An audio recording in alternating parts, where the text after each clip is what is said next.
Ever said something you wish you could take back? It's a terrible feeling. You might have been talking casually or going through some strong emotions, and then you let something out you shouldn't have. You didn't think about how it might be taken, or you didn't think about how far it could travel. And then you get to see the damage that words can do. They can put relationships on pause, or end them. They can take away your credibility, your reputation. They can discourage a person beyond belief. If you regret something you've said, it's easy to wish you'd never said anything. Maybe it would be better just not to speak. In the Word, the letter of James talks about the power of words. He writes, "We all stumble in many ways. If anyone is never at fault in what he says, he's a perfect man, able to keep his whole body in check." James 3:2. Out of all the ways there are to mess up, the easiest is with words. If a person could keep their words in check, they could keep anything about themselves in check. That's how hard it is. James wants you to think about how much good you could do and be if you'd be a gatekeeper of your words. Think about how powerful you could be. Not hurting people, just helping them. Think about putting a guard in front of your mouth and only letting things out that are right, true, and good. Then you'd really have control. That's a strange idea to us. When we talk, we like to talk casually. We think about how we feel as we speak, not as much about whether it's true or good for someone to hear. But the Word tells us to think more deeply about our words.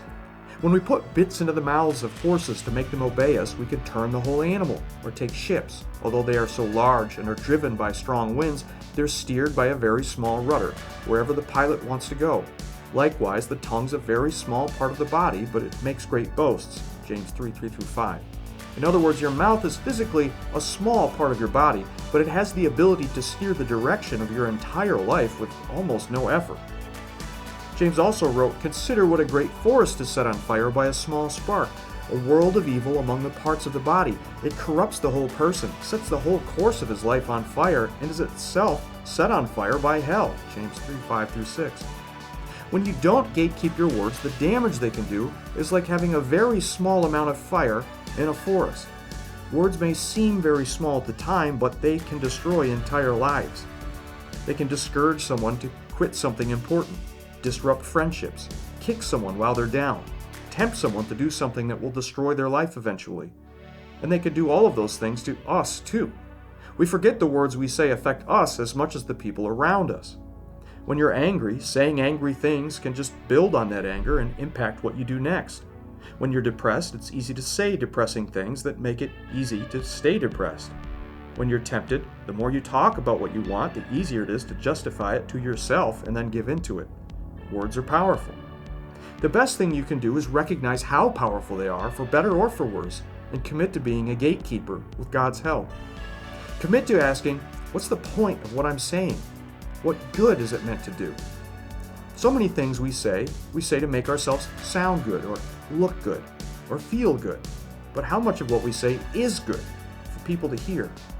Becoming like Christ means accepting responsibility for our influence on the people around us. Our purpose is to help, not to harm, to draw people closer to God, not farther away, no matter how we may feel about them in the moment. Committing to being a gatekeeper means asking, am I about to help or hurt someone spiritually with what I say? Obviously, we won't get it perfect. It takes time and practice and help. That's why it's a commitment. But here's a question that could help you focus your words even more. What does this person most need to hear right now? Truth? Encouragement? Something to boost their faith? Instead of having to think about everything we like to say and then ask whether it's just okay or not, let's ask, what do they most need to hear? It takes us straight to the good parts: encouragement, wisdom, truth. To commit to gatekeeping, you're not just stopping yourself from doing harm. You're thinking of all the good that you can do by speaking up, speaking life, speaking truth. You may be creating an important spiritual moment for someone any moment you speak. Words can do infinite good. They can help someone through the hardest moment of their life. They can stop someone from going through unnecessary pain. Words can give someone the faith to get up and do something important. They can change someone's eternity. Words were meant by God to do good for people. So imagine what could happen if you commit to using them that way.